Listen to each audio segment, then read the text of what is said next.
Hello dear students. Today I am going to explain John Milton's poem on his blindness. I am Sanju Hazria, Assistant Professor of English at Government College Ratangad.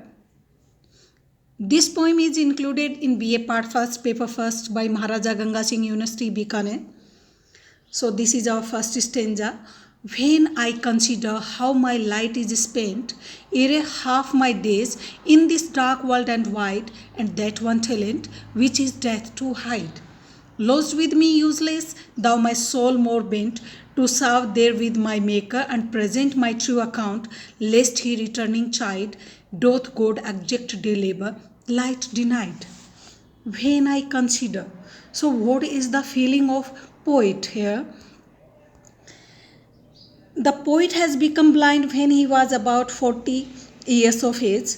The world appeared dark and gloomy to him. Still, he wanted to write poems and present a true account of his poetic genius to God, who had bestowed the gifts on him. When I consider, I refers to poet. When Milton consider, when he considers, when the great poet Milton considers, thinks how my light is spent. Here light refers to eyesight. So my light means my eyesight is spent. Spent means is finished. So when I think, poet is saying when I think about my blindness. Ere means before. Half my days. Before half my days means Milton had become blind when he hardly covered half the span of his life. In this dark world and wide, and this world appears very wide. So dark world and wide, the whole world appeared dark and gloomy to the poet in his state of blindness. And that one talent, and he has only one talent, that it refers to his power of writing poetry. Talent means gift, quality of writing poetry, which is death to hide, which only can be hidden by death. Which is death to hide means it is almost like killing the gift of poetry if it is not used in composing good poems. Lost with me useless, now it is useless with me. So lost means kept, now it is kept. Useless means is of no use to me, for in the state of my blindness I cannot write good poetry. Thou my soul more bent, thou my soul more bent is very eager and anxious, and it is strongly inclined to serve there with my Maker. Here Maker refers to God. To serve there with my Maker, to render service to God by writing good poetry in his praise and present my true account. And he wanted to present his true feelings, his true account. My Maker means Almighty God. Present my true account, what I did with my poetic power. Lest he returning child, lest, so that he here refers to God. Returning child, returning means when I would return to his kingdom, child, snub me, reproach me. So he would not reproach me when I return to his domain, to his kingdom. Doth God exact day labor lie denied. Now he is asking a question. Doth day labor. So doth God exact day labor light denied. Exact means take by force. Day labor means hard work. That kind of work which can be done only in the light of the day. So doth God exact day labor light denied. Is man forced to serve God even when he may be deprived of his eyesight?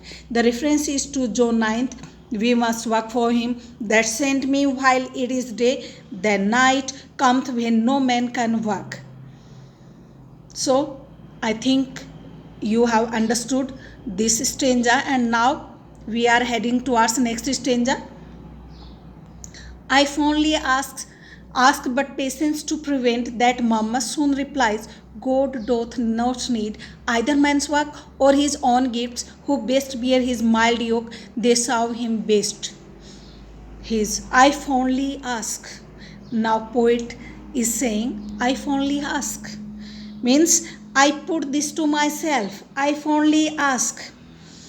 I put this to myself and thereby show my foolishness. Such a question is a sin since it shows disbelief in the wisdom of God.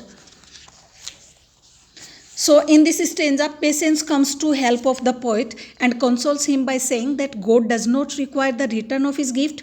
Those persons who bear all the sorrows and affections of life without complaining are his true devotees. So patience, but patience is here personified. It is personified. It is presented as a person to prevent that murmur. So patience came to prevent that murmur. To prevent means to check that murmur, the complaining of the poet whether God still requires full work from a man who has been deprived of his eyesight. Soon replies, Patience replied. Soon replies, Patience replies to the complaining of the poet. God doth means does, not need either man's work or his own gifts. God doth not need, does not require man's work. Either man's work means the labor of the man in his service, his, who best bear his mild yoke or his own gifts, and God does not require the gifts which he has conferred on man. Means Patience replies, God does not need either man's work or his own gifts, who best bear his mild yoke. Who best bear his mild yoke. His means God's. So, bear his mild yoke. So, Patience tells the poet that God does not require either the labor of man in his service or the return of his gifts, either. Who those persons who best bear his mild yoke, who means those persons bear his mild yoke, bear all the sorrows and sufferings of life calmly and quietly, they serve him best. They are serving him in best. So they means such persons who bear the sorrows and afflictions of life which God puts on them in the spirit of calmness and resignation, serve him best, render the best service to God. So I think you understood it. And now the last and next stanza of this poem. His state is kingly, thousands at his bidding speed, and post over land and ocean without rest. They also serve who only stand and wait. His state is compared with kingdom, with is kingly. His state is kingly, means the kingdom of God is kingly, is rich and splendid. Thousands at his bidding speed, and thousands, a large number of angels. His means God. So thousand numbers of angels are serving God. Bidding means command, orders. They are at the speed, they are serving God with their speed, and they are following the commands and orders with travel rapidity to carry out God's orders and wishes. And post over land and ocean without rest, and they are heading towards land and ocean to follow his commands. So they pass over rapidly. Post over land and ocean means run at a tremendous speed as messengers over land and sea. They also serve who only stand and wait. And post over land means pass over rapidly, run at a tremendous speed as messengers over land and sea, without rest, without taking any rest, without waiting for breath. They also serve. This is a very famous line and is often quoted by critics in support of Milton's faith in God. Patience tells the poet that those persons who silently pray to God and wait for his mercy are also his true servants. They are equally good as active workers who simply wait patiently and calmly and carry out God's wishes in their lives.